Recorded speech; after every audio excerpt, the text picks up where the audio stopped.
Ya baik, kita berdoa. Terima kasih Bapa atas segala penyertaan-Mu dalam sepanjang hidup kami. Bila mana kami boleh ada sampai hari ini, semuanya hanya karena kemurahan kebaikan-Mu saja. Dan bila mana sebentar kami akan mau duduk diam, belajar, mengerti apa yang menjadi kehendak-Mu dalam setiap kehidupan kami, anak-anak-Mu. Ajari kami untuk kami boleh semakin mengerti akan arti kekudusan yang Engkau kehendaki dalam setiap kehidupan anak-anak-Mu. Terima kasih Bapa, Engkau mengurapi hamba-Mu dan mengurapi setiap jemaat-Mu dengan urapan Roh Kudus yang akan membantu kami untuk dapat mengerti, dan tidak hanya mengerti, tetapi akan membantu kami untuk kami dapat melakukan dengan cakap apa yang menjadi kehendak firman-Mu. Terima kasih Bapa, Engkau berbicara di dalam nama-Mu Tuhan Yesus Kristus. Haleluya. Amin. Shalom. Nah, kita mau belajar ya. Ini dengan pola pikir ya. Pola pikir bapak-bapak ini, pola pikir pria. Ya, pria punya selera. Nah, pria punya selera. Seleranya apa? Nah, bukan sur-sur itu loh ya. Seleranya bukan sur-sur loh. Nah, malam ini kita mau belajar bahwa sejatinya di Roma 12 ayat 1 kita mau belajar mengenai tentang kekudusan tentunya, ya kan? Sebelum kita mau belajar mengenai kekudusan, kita harus mengerti bahwa kita ini walaupun telah ditebus dengan darah yang mahal, di mana kita juga dicipta sebagaimana kita ada, sehingga yang tadi saya katakan kita menjadi seseorang yang punya selera. Kita punya cita rasa, ya kan? Tuhan menciptakan setiap daripada kita mempunyai sebuah cita dan rasa, ya kan? Kita mempunyai segala keinginan, kita mempunyai segala keegoan, ya kan? Kita mempunyai segala hasrat, kita mempunyai segala, ya kita mempunyai segala-galanya. Tuhan menciptakan kita bukan seperti manusia itu menciptakan sebuah robot, ya kan? Robot dicipta ya mempunyai hanya satu rasa mungkin ya. Rasanya apa? Ya mungkin robot itu ya bisa menyapu, atau robot itu bisa mengambilkan minum, menyajikan makanan, hanya sekedar itu. Tetapi manusia dicipta, kita mempunyai segala rasa. Kita mempunyai cipta rasa yang banyak, ya kan? Nah, sehingga dengan keberbanyakan apa ya?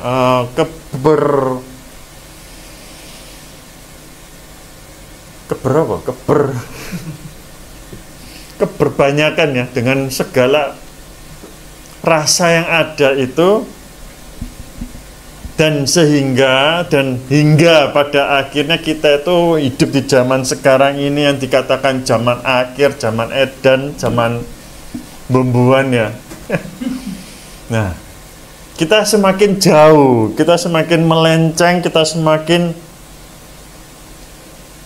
dibutakan dengan ilah-ilah lain, ya kan? Kita semakin nyaman dengan ilah-ilah zaman now, kita semakin enjoy, kita semakin menikmati dengan ya selera kita. Jadinya kita semakin nyaman, kita semakin menikmati dengan selera kita, yang selera dunia, yang dunia sajikan itu. Nah, sehingga apa? Sehingga kita semakin tidak mengerti, semakin kita mentoleransi akan kekudusan ilahi, kekudusan Allah seperti itu. Maka dikatakan di Roma itu dikatakan maka hendaklah kamu berubah, ya kan, melakukan adanya sebuah pembaharuan budi sehingga apa kita dapat mengerti apa yang menjadi kehendak Bapa. Kita baca di Roma 12 ayat 1. Sehingga apa? Ketika kita dapat mengerti apa saja menjadi kehendak Bapa, dikatakan di Roma 12 ayat 1 itu, karena itu saudara-saudara, demi kemurahan Allah, Paulus ingin menasihatkan kita semuanya supaya apa? Kita mempersembahkan tubuhmu, mempersembahkan tubuh kita ini sebagai persembahan yang hidup, yang kudus, yang berkenan kepada Allah. Nah, itu dikatakan itu adalah ibadah kita yang sejati.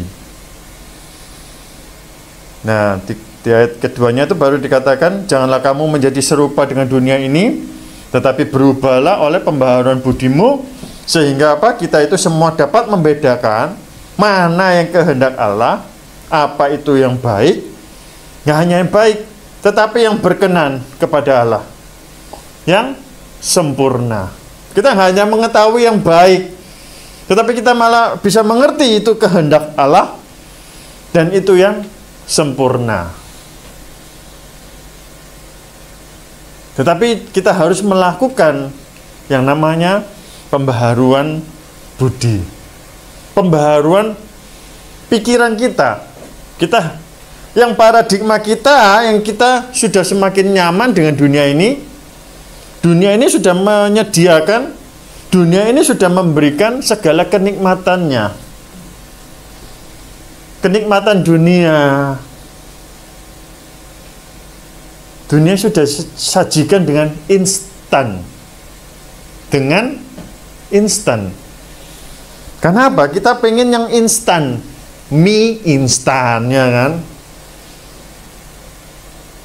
Namanya mie instan enak, ya kan? Nah, segalanya disajikan dengan instan, cepat, pengen cepat secepat-cepatnya. Orang pengen cepat kaya, orang pengen menikah, sehingga kemarin minggu lalu sudah disajikan bahwa umur di bawah 17 tahun sudah hamil. Nah, ya kan.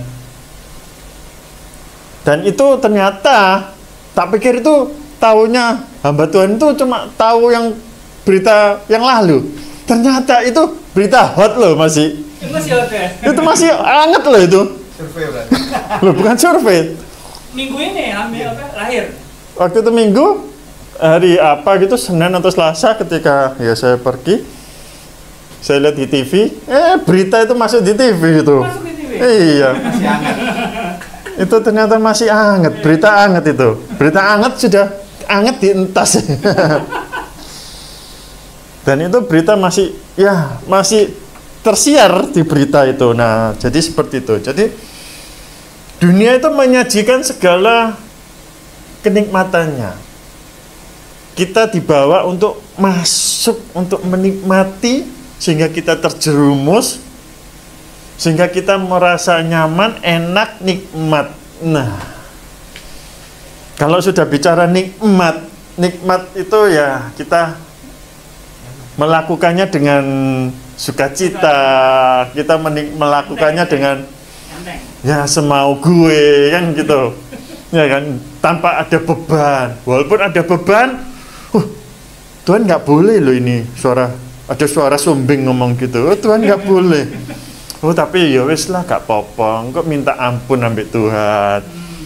Kan aku masih manusia, belum manusia. Saya kan masih manusia, kaki masih menginjakan tanah, belum ngawang toh. Lah wis ngawang, ya wis. Ya kan? Selama kaki masih menginjakan tanah, ya masih ada kesempatan untuk berbuat dosa gitu ya, atau berbuat. Nah, itulah. Maka kenapa kita harus memiliki paradigma yang benar, paradigma yang kebenaran. Jangan kita malah mentolerir akan kesalahan-kesalahan akan yang ada di dalam dunia ini. Malam ini kita mau belajar mengenai persembahan yang berkenan.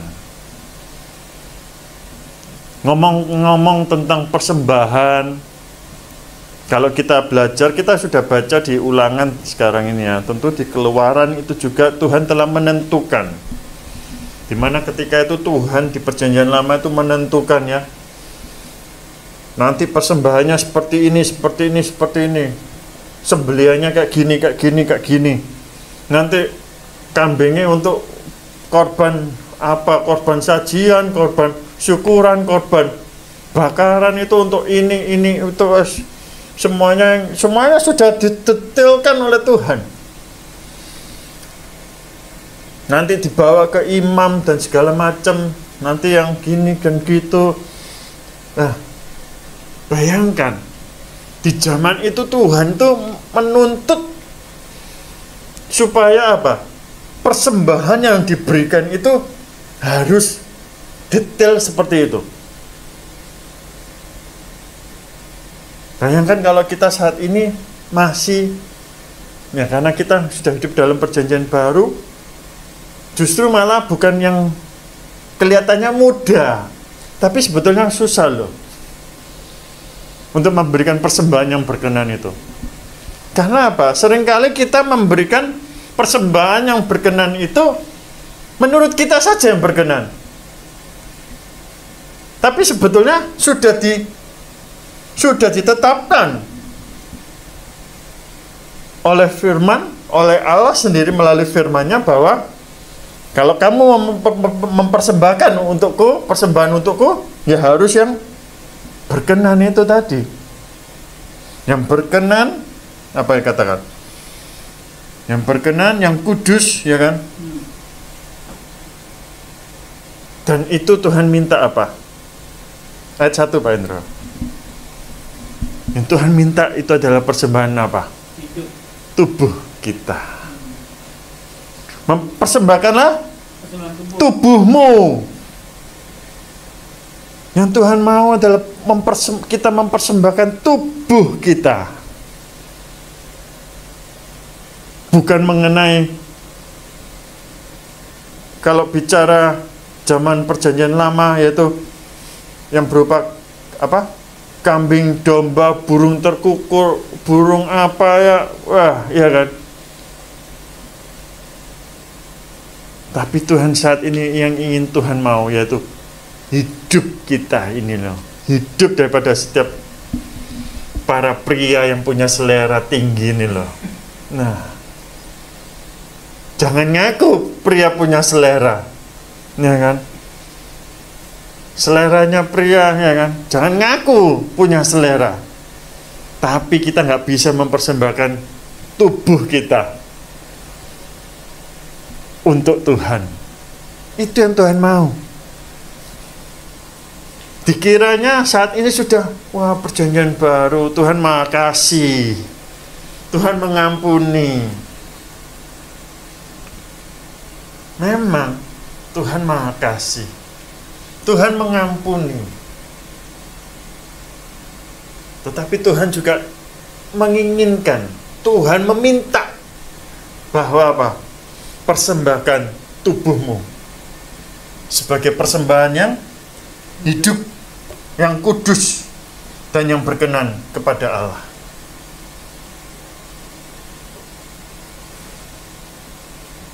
Kita seringkali ini hidup sembrono. Kita hidup sembrono, kita hidup semau gue. Ya. Kita hidup ya untuk ya hasrat kita, keinginan kita saja. Kita mau memenuhi semuanya itu. Kita hidup asal-asalan di hadapan Tuhan. Kita kalau mau ke gereja ya, kalau Ya, kalau sempet. Ya, kalau ada inceran. Ya, kalau ada masalah. Ya, kalau nggak hujan. Ya, kalau lagi tugas. Ya, wah semuanya ya, kalau. Tetapi tidak ada sebuah antusias, tidak ada sebuah kerinduan ketika kita beribadah. Karena kita nggak mengerti. Kalau kita mengerti, kita mentolerir. Kita mentolerir itu semua sehingga kita mulai mengadakan apa? Negosiasi dengan Tuhan. Tuhan, pusing. Hujan. Tuhan, saya ijak kerja. Wah, Tuhan, saya disuruh. Wah, oke. Minggu depan ya Tuhan. Entek minggu depannya akhirnya. Entek minggu depannya sampai di 25 Desember. Ketemu mana sampai 25 Desember?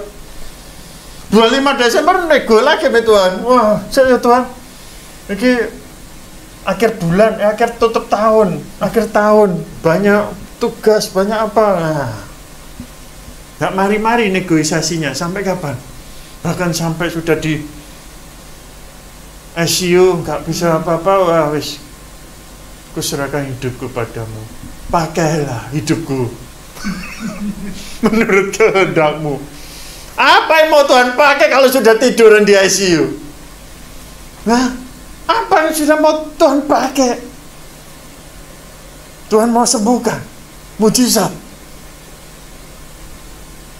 Kalau sembuh, haleluya. Ya. Ya, kalau sembuh, haleluya. Apa maksudnya? Bila sembuh, lupa mana ya Tuhan?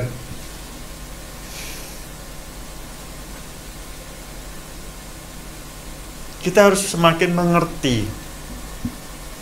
Kita harus semakin tahu bahwa apa yang menjadi kehendak Bapa, kehendak Allah dalam setiap kehidupan pribadi kita. Setiap daripada kita mempunyai sebuah kapasitas sendiri-sendiri. Kita nggak bisa. Saya pernah merenung seperti ini. Mungkin para mens, waduh, para apa ini? Para bapaks ini ya. Mungkin kita pernah berpikir, kenapa ya kok sebuah persoalan, kenapa kok itu lebih enak hidupnya, padahal kerjanya gak ngoyo ya kan. Kenapa kok seperti itu? Karena kita semua ini ada kapasitasnya masing-masing. Itu yang dikatakan apa? Kita mempunyai karunia-nya itu masing-masing. Dan takaran kapasitas kita itu berbeda-beda. Ada yang kecil, ada yang besar, ada yang sedang, ya kan? Kita nggak bisa sama. Mungkin kapasitas saya 50 mili. Mungkin Pastor Samuel 10 setengah mili. Karena minta 10 tak kasih setengah. Ya kan? Mungkin Bro Sutoyo 100 mili. Mungkin Bro Christian 150 mili. Pak Hendro mungkin 250 mili. Dan bapak-bapak yang lain mungkin berapa? Kita nggak ada yang tahu. Ya kan? Kita harus tahu kapasitas kita terlebih dahulu. Kita jangan melihat kapasitas yang lain. Kita harus tahu kapasitas kita. Ketika kita tahu kapasitas kita berapa, kapasitas kita itu apa, sehingga kita tahu apa kehendak ilahi dalam setiap kehidupan kita. Dan itulah yang ketika kita tahu kapasitas kita, kita mau persembahkan yang berkenan itu, yang atasnya kita sertakan, kita mau berikan, yaitu ucapan syukur. Poin yang pertama yang kita mau persembahkan, yang persembahan kita yang boleh berkenan itu, di atasnya kita mau beri ucapan syukur. Karena kita tahu kapasitas kita dapat mengucap syukur. Ketika kita nggak tahu kapasitas kita, tetapi kita malah melihat kapasitas daripada sekeliling kita, sehingga kita akan tidak mudah untuk mengucap syukur. Di setiap persembahan yang kita berikan, hidup kita ini, kita mau mempersembahkan tubuh kita, maka tubuh kita ini jangan kita serahkan untuk dunia ini. Tubuh kita ini kita serahkan untuk kemuliaan Tuhan. Kita mau belajar hidup kudus, bukan sok suci, tapi kita mau belajar hidup kudus. Maka dikatakan di Ibrani, kejarlah kekudusan. Bukan tanggalkan kekudusan, bukan engkau sudah kudus, tetapi kita mengejar kekudusan. Seberapapun yang kita mau kerjakan, Tuhan tahu kapasitas setiap kita. Katakan kapasitas. Jangan kapas. Kapas tok. Nah, kapas tok lembung. Jadi kapas lembung. Nah, ini mumpung ya aneh ya. Kapas lembung ya kan? Nanti sebel ngalor ngidul. Mudah diombang-ambing.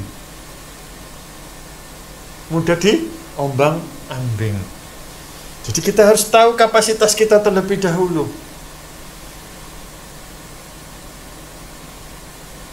Sama ketika kita punya ukuran kaki.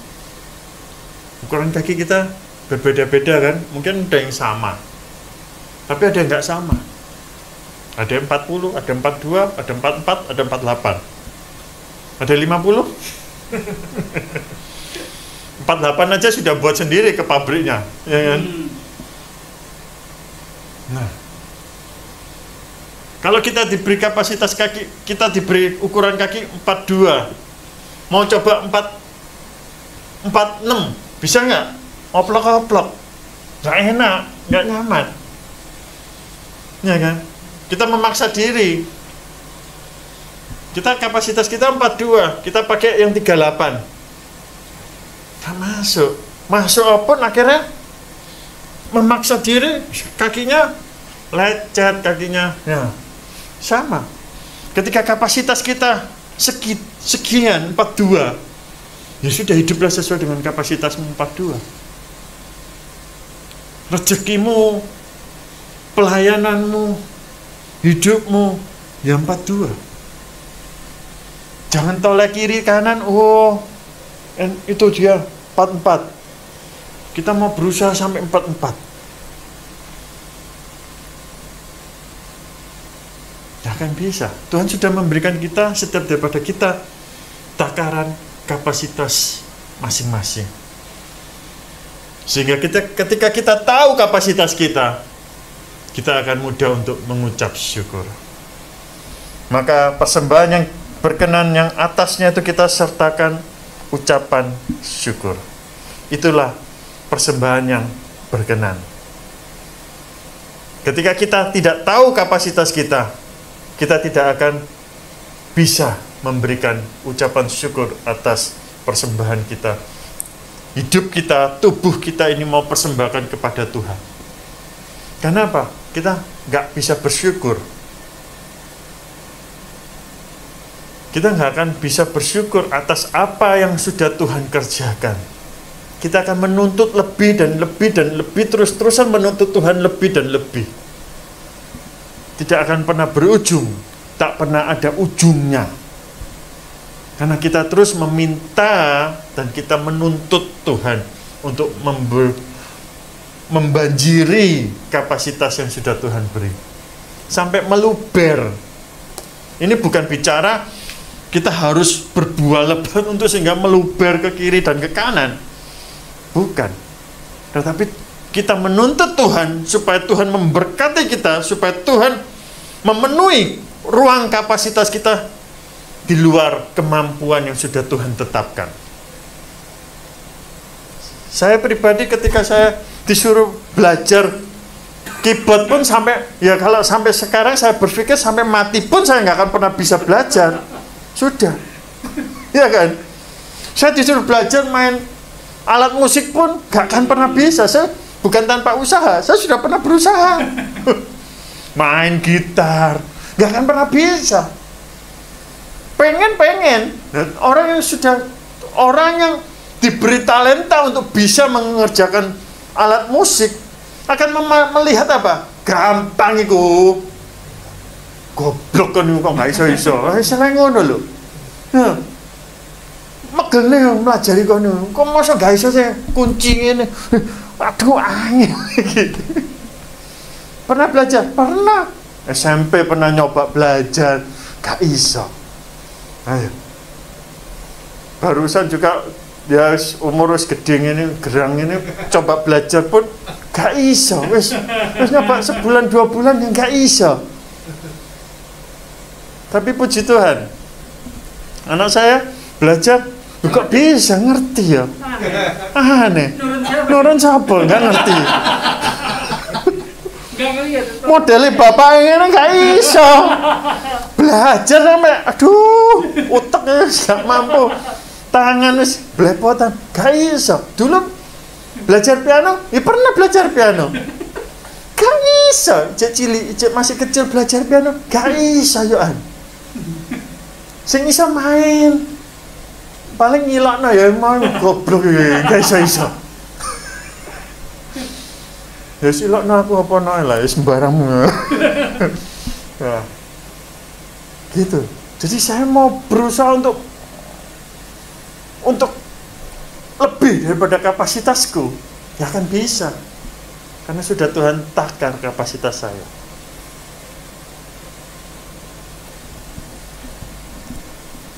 Maka ketika kita mengerti setiap kapasitas kita akan mudah untuk bersyukur. Dan ketika kita mengerti dan bersyukur, kita akan dapat mempersembahkan tubuh kita ini loh, untuk kemuliaan Tuhan.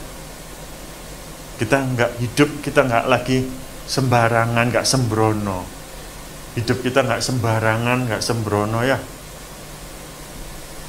Kita mau mempertanggungjawabkan apa-apa saja yang kita lakukan. Mazmur 50 ayat 14.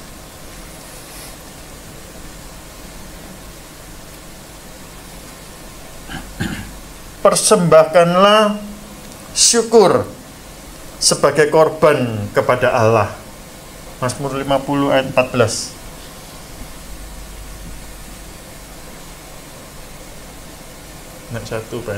Persembahkanlah syukur sebagai korban kepada Allah dan bayarlah nasarmu kepada yang maha tinggi. Terus Ibrani 13 ayat 15. Ibrani 13 ayat 15 di sini ini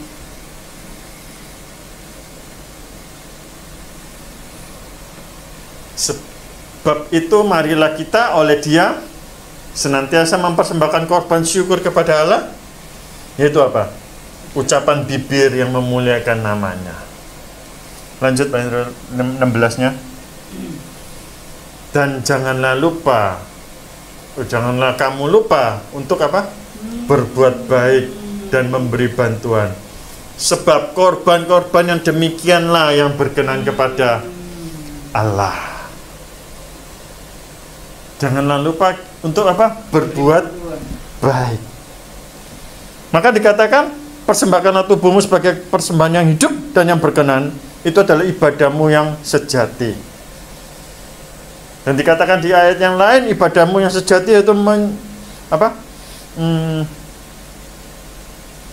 mengasihi janda-janda, ya kan? Kok nggak duda-duda ya?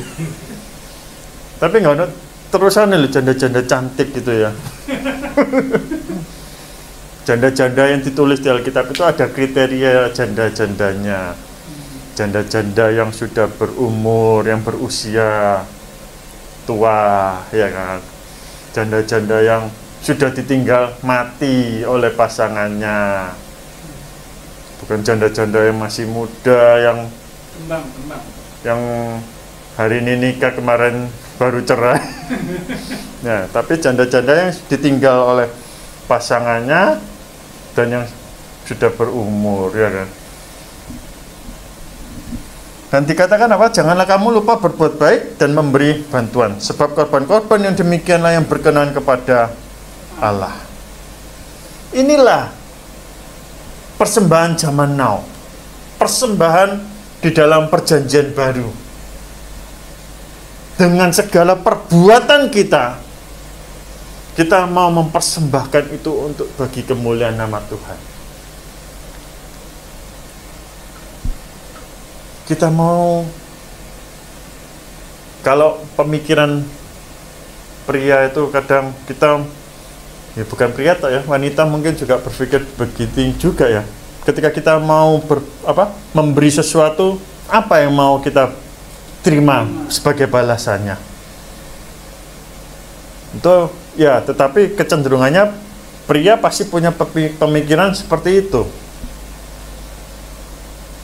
Maka hal yang kedua yang harus kita punyai di dalam kita memberikan persembahan yang kudus kepada Allah, yaitu kita di atasnya kita mau taruh, kita mau lakukan, yaitu dengan ikhlas, tulus. Kita memberi dengan melakukan segala perbuatan baik itu, kita melakukannya dengan ikhlas dan tulus. Saya jadi mencari ikhlas tulus gitu, langsung dapat di 1 Tawari 29 ayat 9. Ternyata ada ikhlas tulus ini. Langsung loh, saya cari ikhlas tulus gitu, ada ternyata berhubungan juga dengan persembahan yang hidup ini. Dan ketemunya di 1 Tawari 29 ayat 9. Ketika itu bangsa ini mau membangun sebuah bait suci ya, 1 Tawari 29 ayat 9 ya. Bangsa itu bersuka cita karena kerelaan mereka masing-masing. Sebab dengan tulus hati mereka memberikan persembahan sukarela kepada Tuhan. Juga Raja Daud sangat bersuka cita. Ini mengenai sumbangan untuk pembangunan bait suci ketika itu. Mereka melakukan dengan kerelaan mereka masing-masing, dengan tulus hati. Mereka mau memberikan persembahan itu kepada Tuhan. Dengan notaben waktu itu, waktu firman ini dicatat untuk pembangunan bait suci. Tetapi bukankah kita tahu bahwa tubuhmu adalah apa? Nah, bukankah tubuhmu adalah bait Allah, baitnya Roh Kudus bersemayam.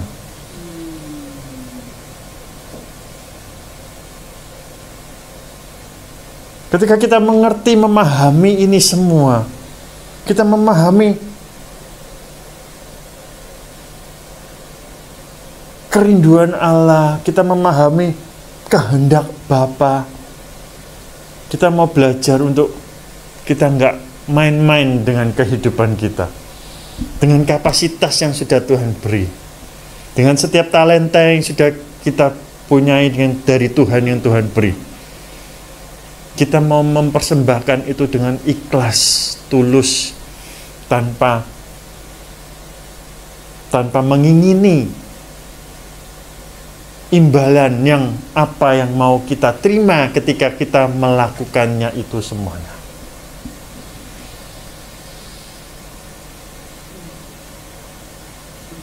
Karena jelas manusiawi, jelas pria punya selera ketika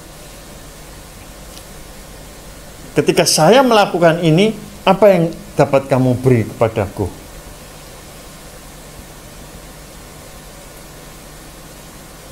Tetapi bagaimana ketika kita berdialog dengan Tuhan, ketika Tuhan ngomong, ketika aku melakukan itu Tuhan, apa yang kau beri?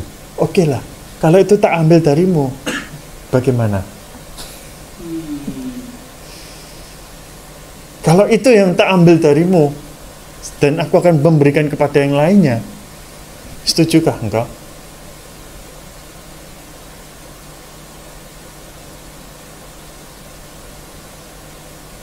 Sama. Ketika yang punya satu talenta menyimpan baik-baik talenta itu dan tidak mengembangkan talenta itu,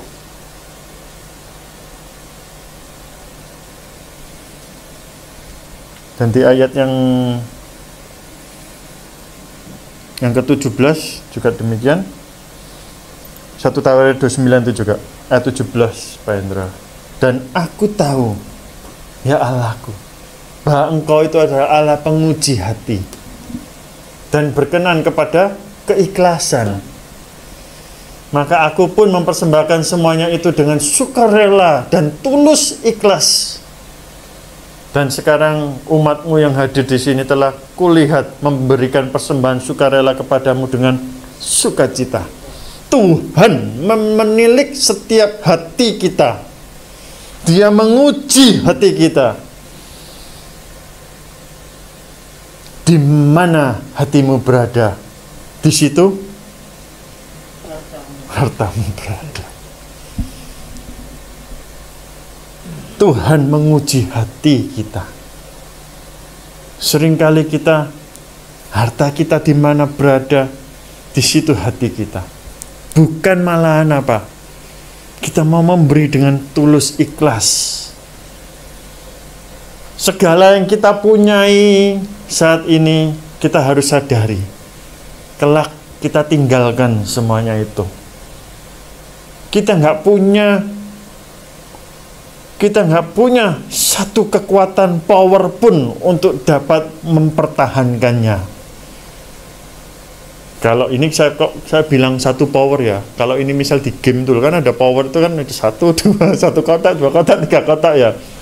Ini ngomongnya satu kotak kekuatan kita loh.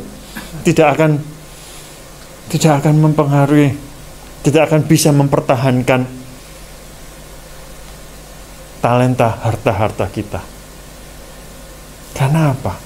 Kita nggak punya kekuatan untuk apa atas yang kita punyai. Sebab semua yang kita punyai itu semuanya hanyalah pengujian hati kita.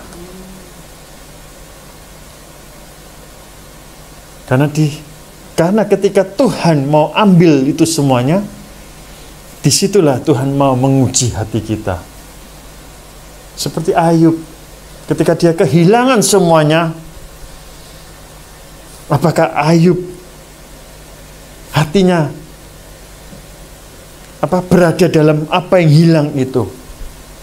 Atau malahan dia ya seperti istrinya ngomong, kutuki Tuhan Allahmu. Ya kan? Ayub sebetulnya punya alasan untuk mengutuki Tuhan Allah. Tetapi Ayub nggak mau. Dan Ayub nggak mau saja, tetapi Ayub ingin juga mau menyelami apa sih kehendak Allah dalam kehidupanku sehingga hidupku kok semakin seperti ini, terpuruk dan terpuruk. Sehingga ketika Ayub di dalam kehidupan menjelang akhirnya, dia tahu apa yang menjadi kesalahannya, dia menjadi apa yang menjadi apa-apa saja yang dirasa tidak berkenan bagi Tuhan, sehingga dia tahu semuanya. Maka dia mengatakan, sebelumnya aku tahu engkau hanya dari kata orang, tapi sekarang aku melihat Tuhan Allah itu sendiri. Karena Tuhan ingin mengajak kita itu berjalan-jalan untuk mengerti, menyelami arti kehendak ilahi, sehingga kita dapat melihat, dapat mengucapkan, oh ini toh Engkau Tuhan. Bukan hanya dari kesaksian-kesaksian orang saja aku tahu Engkau. Engkau yang dahsyat, katanya Engkau memulihkan orang itu, memberkati orang itu, Engkau menjaga orang itu. No, tapi aku mulai mengerti dalam kehidupanku sendiri bahwa Engkau memang ada, Engkau memang hidup. Kita seringannya pakai apa? Otak kita ya. Pakai, kalau pria senengannya pakai senengannya mangan utek.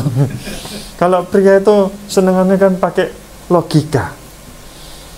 Jadi Tuhan dilogikakan seperti ini dan seperti ini, Tuhan itu harus seperti ini dan seperti ini.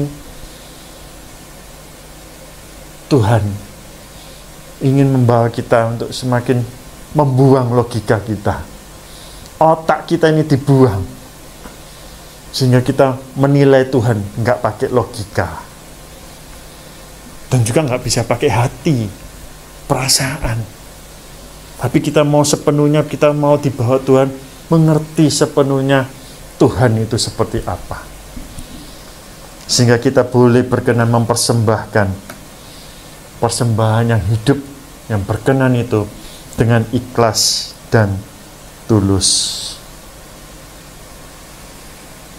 Kita tahu cerita ya di Kisah Para Rasul 5 itu ayat 1 sampai 11 itu ya.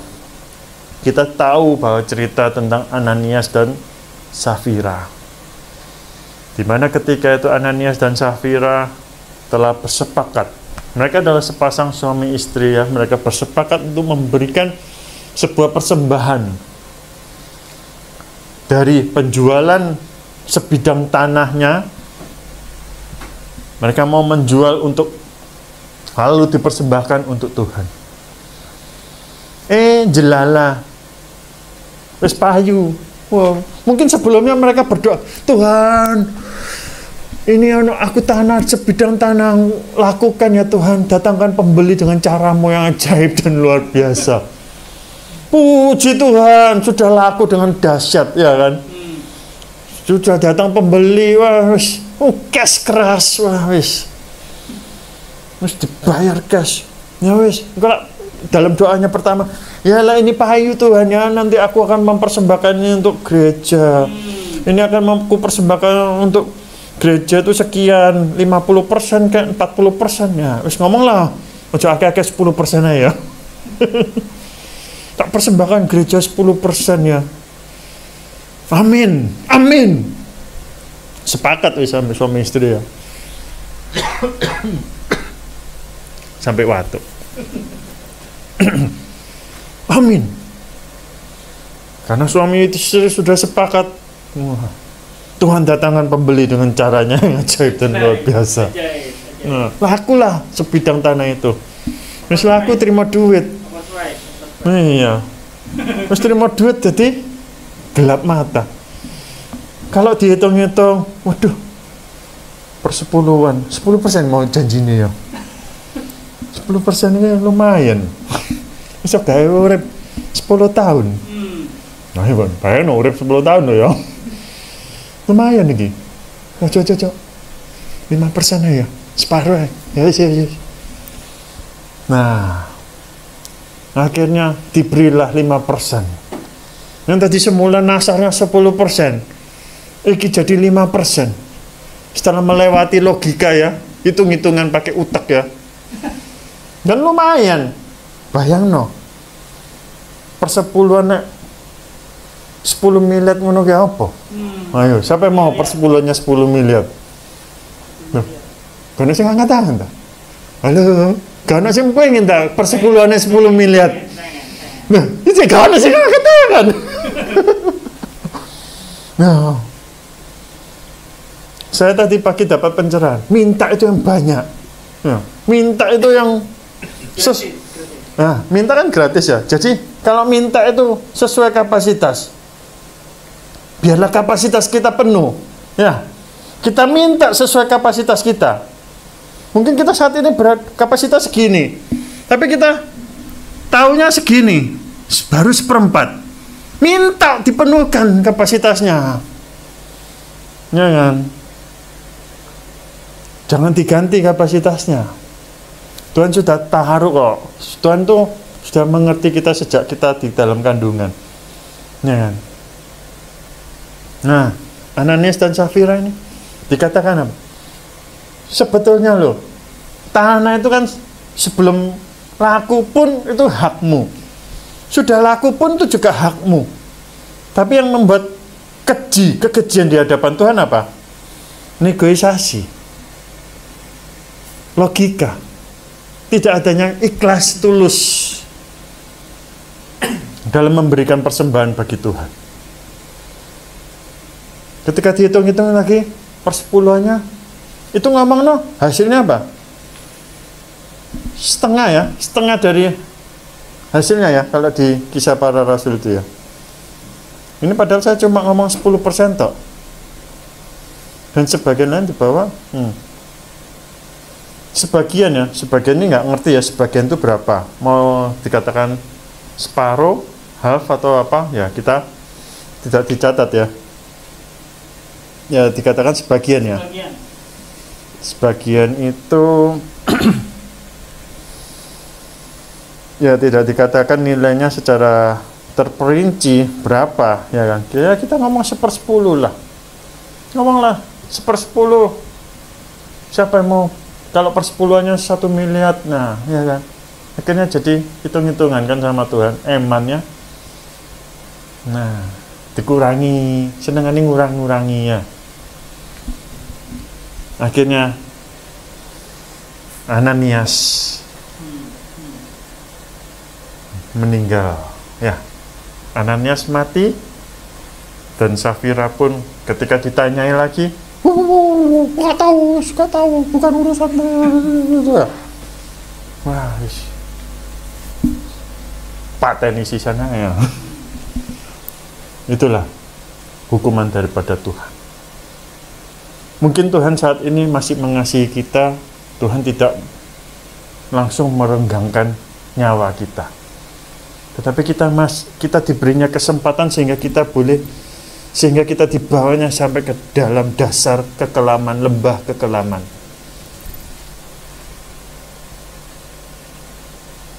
Supaya Tuhan ingin menyadarkan kita bahwa kehidupan kita yang dilalu mungkin ada yang berbuat yang tidak senonoh, yang sembrono, yang tidak berkenan. Saat ini kita mau dipulihkan Tuhan. Yang mendengarkan firman malam ini ya kan.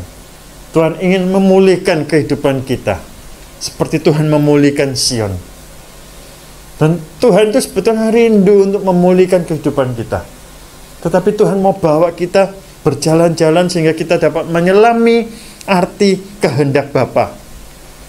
Sehingga kita dapat mengerti apa-apa saja yang menjadi kehendak Bapa. Dan tidak mungkin kita akan mengalami seperti Ayub. Kita akan dipulihkan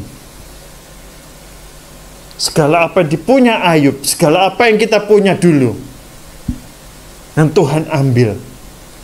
Tuhan akan kembalikan dengan berkali lipat. Amin.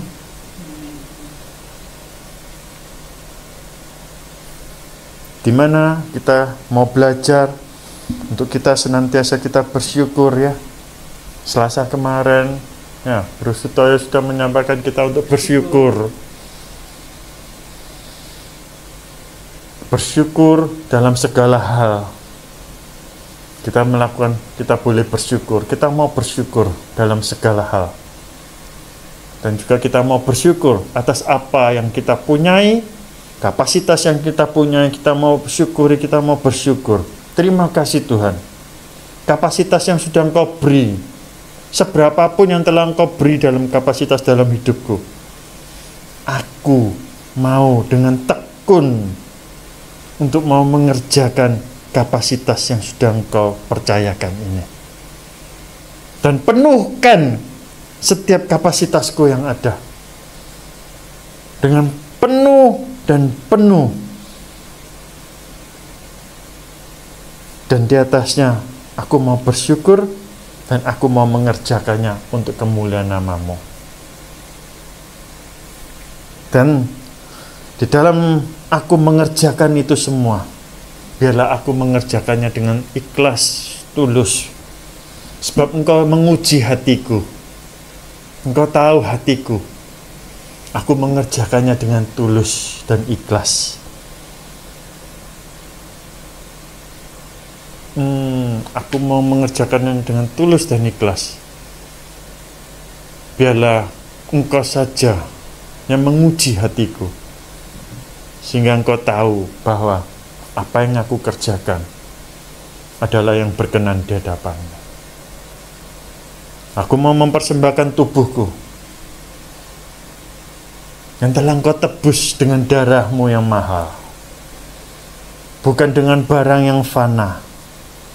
Aku mau mempersembahkan tubuhku ini loh, yang telah Engkau tebus untuk bagi hormat kemuliaan-Mu, bukan untuk bagi dunia ini. Aku mau mempersembahkan tubuhku, tetapi aku mau mempersembahkan tubuhku hanya untuk kemuliaan nama-Mu saja. Amin. Hidup kita adalah kepunyaan kita sendiri. Nah, itu kalau kita punya pikiran dunia. Tetapi kalau kita punya pikiran surgawi, hidupku untuk kemuliaan nama-Mu, hidupku ada di dalam tangan-Mu,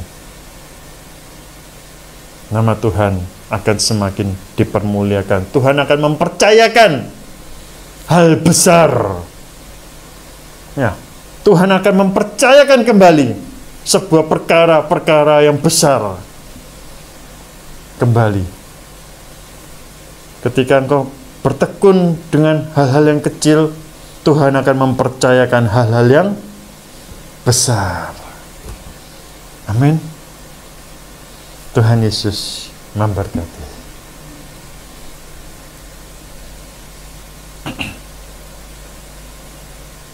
Kita nyanyikan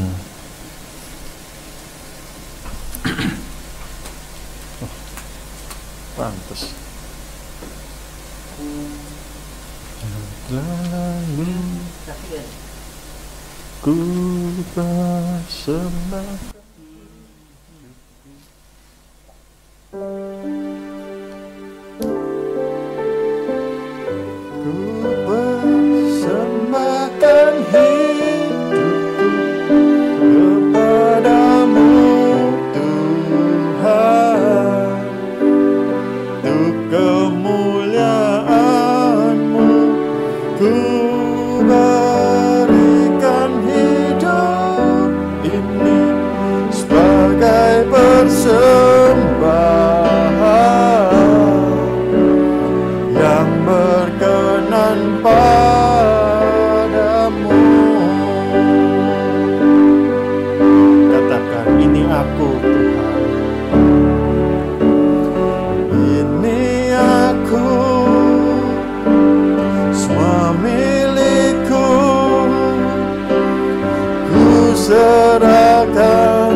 Dan harapan yang terbayar, masa depan dan rencanaku, semua ku serahkan dalam tangan-Mu.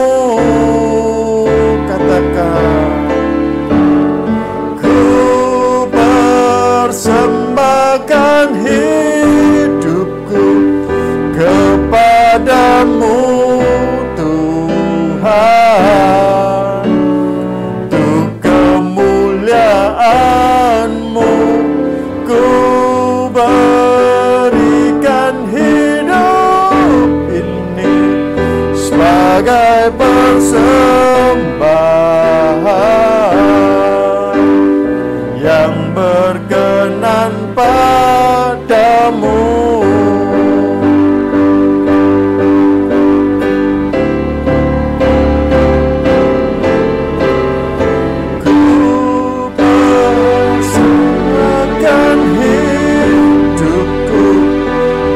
Padamu Tuhan,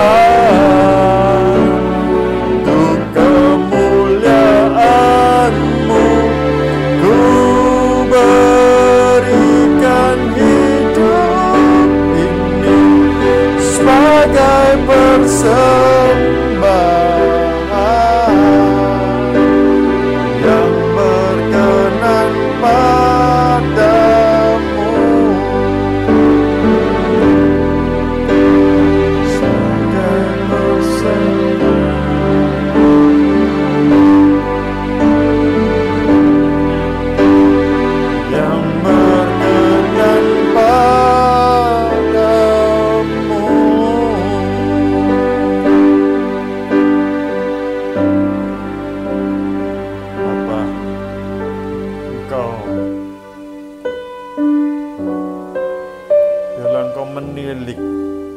Menguji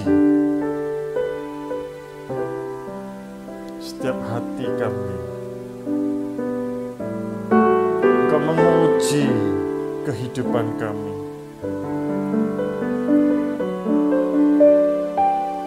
Apakah kami telah mempersembahkan hidup kami sebagai persembahan yang hidup, yang berkenan di hadapan-Mu, yang atasnya adanya ucapan syukur, yang atasnya itu adanya keikhlasan, ketulusan hati. Ajari setiap kami, Bapa, kami boleh mempersembahkan tubuh kami, yaitu mempersembahkan hidup kami dengan segala kapasitas yang kami punyai, yang telah Engkau beri. Kami mau mempersembahkannya itu dengan ucapan syukur, dengan segala ketulusan hati kami. Kami mau mempersembahkannya itu bagi hormat kemuliaan-Mu. Kau mengurapi Bapa setiap tangan-tangan kami. Kau mengurapi setiap tangan-tangan kami yang boleh kami persembahkan bagi kemuliaan-Mu. Dan Kau mengurapi setiap kaki-kaki kami. Kami melangkah untuk demi hormat kemuliaan-Mu. Engkau mengurapi setiap pemikiran-pemikiran kami, untuk kami boleh memikirkan apa-apa saja yang menjadi kehendak-Mu, apa-apa saja yang menjadi kerinduan-Mu. Engkau Bapa, Engkau berbicara menilik setiap kami anak-anak-Mu. Engkau mengurapi seluruh kehidupan kami, sehingga kami boleh dapatkan pemulihan. Kami boleh mendapatkan kemerdekaan, yang semuanya itu daripada Engkau.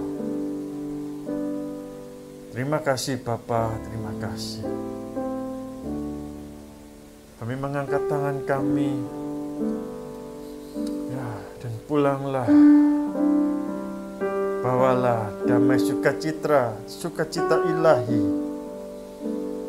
pengurapan daripada Allah Bapa turun atas kehidupan-Mu, memberikan-Mu sukacita damai sejahtera-Nya, melimpah-limpahnya dalam setiap kehidupan-Mu, dan menjadikan-Mu seorang pria yang memang punya cita rasa surgawi. terimalah di dalam nama Tuhan Yesus Kristus. Haleluya. Amin.